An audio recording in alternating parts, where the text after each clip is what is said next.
Sir അതിനുശേഷം ആട്ടക്കലാശത്തിന് ശേഷവും മോഹൻലാലിനെ വെച്ച് സംവിധാനം ചെയ്തിട്ടുണ്ട്. ഇപ്പോൾ ഇവിടെ തുടങ്ങുന്നു എന്ന് പറയുന്ന ചിത്രം, പത്താമതയും. സാറിന് സാറിന് എന്തെങ്കിലുമൊക്കെ ഓർമ്മകളിൽ നിൽക്കുന്ന എന്തെങ്കിലും കാര്യങ്ങളുണ്ടോ സാർ ആ സിനിമകളിലേക്ക്? ആട്ടക്കലാശത്തിന് ശേഷം അദ്ദേഹത്തിന്, അതായത് കഥാനായകന്, ഒട്ടേറെ നല്ല ചിത്രങ്ങൾ ലഭിച്ചു.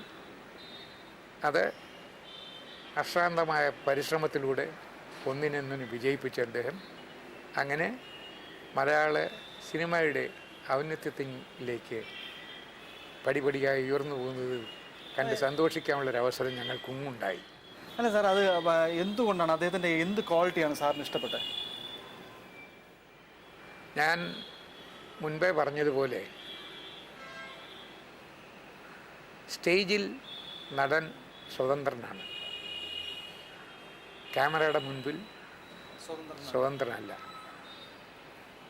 സ്റ്റേജിലെ സ്വാതന്ത്ര്യം നിർബന്ധമായിട്ട് അനുസരിക്കുന്ന ഒരു നടന് ക്യാമറയുടെ മുൻപിൽ ആദ്യം വരുമ്പോഴേക്ക് ഈ പ്രയാസങ്ങൾ അതിജീവിക്കാൻ അല്പം ബുദ്ധിമുട്ട് വരും. പ്രത്യേകിച്ച് നാടകത്തിലെ ഒരു രംഗം കണ്ടിന്യൂറ്റി ഉണ്ട്, പക്ഷേ സിനിമയെ സംബന്ധിച്ചിടത്തോളം കണ്ടിന്യൂറ്റി ഇല്ല.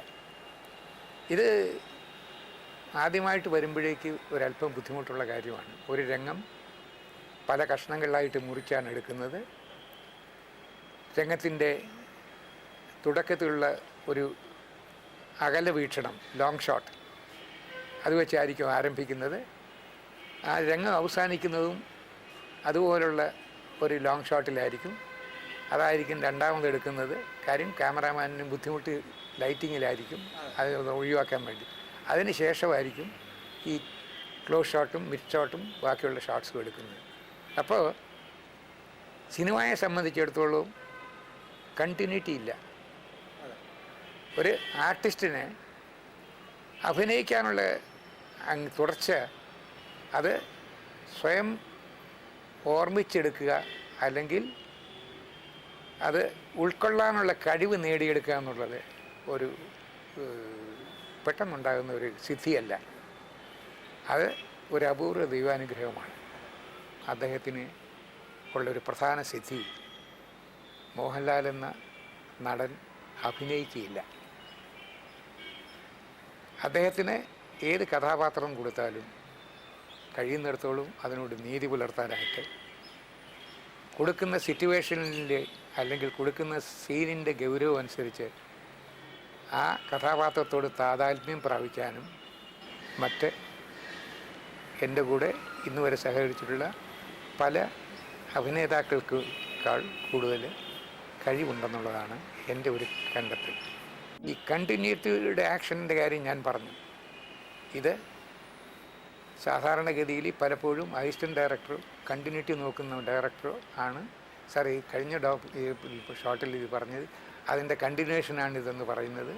അത് പറഞ്ഞ ആ ക്യാരക്ടർ ആർട്ടിസ്റ്റിനെ ഓർമ്മപ്പെടുത്തുന്നത് ഡയറക്ടർ ഉൾപ്പെടെയുള്ള ആളാണ്. ഇത് മറ്റേ ഇത് ക്ലോസ് ഷോട്ട്, ഇത് കട്ട് ചെയ്യുന്നതാണ്. അത് ഉൾക്കൊണ്ടാണ് മിക്കവാറും എല്ലാവരും ഇത് ചെയ്യുന്നത്.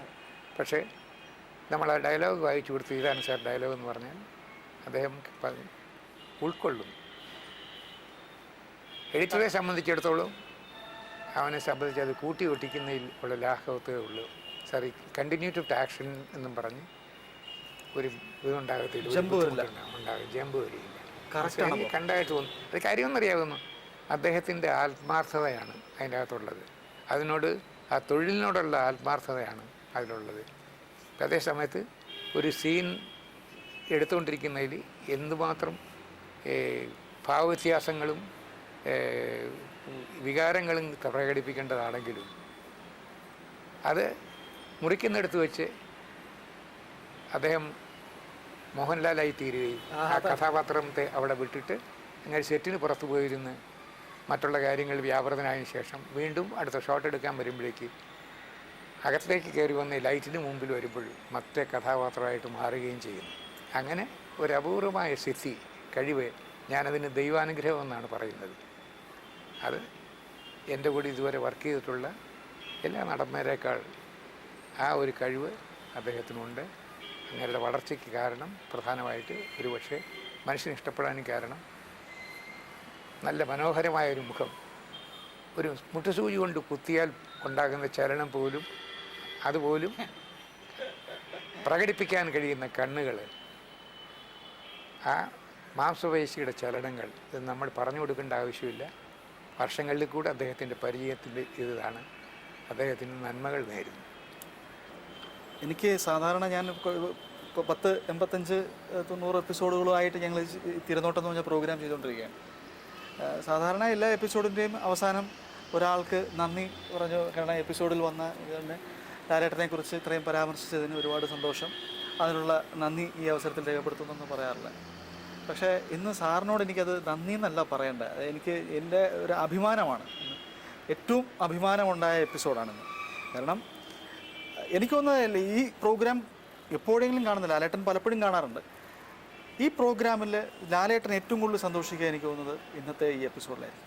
കാരണം അദ്ദേഹത്തിനെ ഞാൻ മനസ്സിലാക്കിയെടുത്തോളം അദ്ദേഹം ഏറ്റവും ബഹുമാനിക്കുന്ന ഒരു വ്യക്തിയാണ് അങ്ങ്. അതുകൊണ്ട് തന്നെ ഒരുപാട് സന്തോഷം. സാറിന് ലാലേട്ടനുമായിട്ടുള്ള അതിനുശേഷം ഈ സാറിൻ്റെ സിനിമകൾക്കൊക്കെ ശേഷം ലാലേട്ടനുമായി ഇപ്പോഴും ഉള്ള ബന്ധം എങ്ങനെയുണ്ട്? വിളിക്കാറോ അല്ലെങ്കിൽ കാണാറോ എവിടെയെങ്കിലും വെച്ച് കണ്ടിരുന്നോ സാറ്? അദ്ദേഹത്തിൻ്റെ 25 വർഷത്തെ ഇതിനും അത് കഴിഞ്ഞ് വന്ന മറ്റുള്ള ഇങ്ങരുടെ നമ്പർ ഓഫ് പിക്ചേഴ്സിൻ്റെ ഇതിൽ വന്ന എന്തോ 1-2 ചടങ്ങുകൾക്ക് ഞാനൊരു 10 വർഷമായിട്ട് സിനിമാ രംഗത്തുനിന്ന് ഒതുങ്ങി ഇരിക്കുകയാണ്. പ്രത്യേകിച്ച് ഭാര്യയുടെ മരണശേഷം ഒതുങ്ങി സ്വസ്ഥമായ ജീവിതം നയിക്കുകയാണ്. പഴയ ഓർമ്മകളും ആയി ഇപ്പോൾ ധാരാളം പുസ്തകങ്ങളും വായിച്ച് ഇങ്ങനെ കഴിയാണ്. അപ്പോൾ സാധാരണഗതിയിലെന്ന് പറഞ്ഞാൽ നമ്മുടെ കൺമുമ്പിൽ കൂടെ വളർന്ന് നമുക്കും ഒരുപാട് അഭിമാനത്തിലുള്ള മുഹൂർത്തങ്ങൾ സമ്മാനിച്ചിട്ട് പോയാൽ അവരെ വിളിച്ച് ബുദ്ധിമുട്ടിപ്പിക്കുകയോ ആവശ്യത്തിന് എന്തെങ്കിലും വരികയോ എന്നുള്ളത് നല്ലൊരു കാര്യമായിരിക്കത്തില്ല. അതിൽ ഏറ്റവും വിമുഖതയുള്ള ആളാണ് ഞാൻ. പക്ഷേ ഇന്നും ആ സൗഹൃദം, ആ ആത്മബന്ധം, ആ സ്നേഹം ഞങ്ങൾ പുലർത്തുന്നു. സാറിന് പുതുതായിട്ട് വരുന്ന സംവിധായകരോട് അല്ലെങ്കിൽ ഇപ്പോഴത്തെ ചെറുപ്പക്കാരോട്, അഭിനേതാക്കളോട് സാറിന് എന്തെങ്കിലും ഒരു മെസ്സേജ് പറയാനുണ്ടാവും? സത്യം പറയുകയാണെങ്കിൽ പുതിയ സംവിധായകരെ സംബന്ധിച്ചിടത്തോളം ഒന്നേ പറയാനുള്ളൂ, ഇത് ഒരു വ്യവസായമാണ്. അനേകം പേർക്ക് ഉപജീവനം നൽകുന്ന ഒരു തൊഴിലാണ്. ഇതിൻ്റെ നിലനിൽപ്പ് നിങ്ങളെ മാത്രം ആശ്രയിച്ചിരിക്കുന്നതാണ്. അതിന് എന്ത് വിട്ടുവീഴ്ചയ്ക്കും തയ്യാറാകുക. മലയാള സിനിമാ രംഗം വർഷങ്ങൾക്ക് മുമ്പ് ഒരു ശൈശവാവസ്ഥയിൽ വളരെയധികം ബുദ്ധിമുട്ടിയാണ് വളർന്നു വന്നത്. അതിന് ഒരുപാട് പേര് അതിൻ്റെ പിന്നിൽ ഒരുപാട് ത്യാഗം അനുഷ്ഠിച്ചിട്ടുണ്ട്. അവരെ മറക്കാതിരിക്കുക.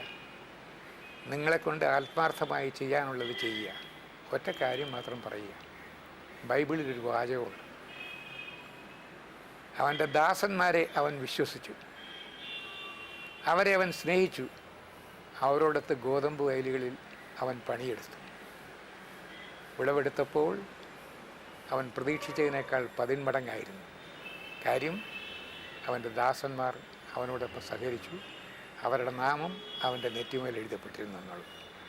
നിങ്ങളുടെ സഹപ്രവർത്തകരെ നിങ്ങൾ കൈകൊടുത്ത് തോളി ചാരി കൊടുത്ത് കരകയറ്റുക. അവരുടെ സഹകരണം നിങ്ങൾക്ക് എല്ലാ വിജയങ്ങളും നൽകും. ഇതായിരിക്കും.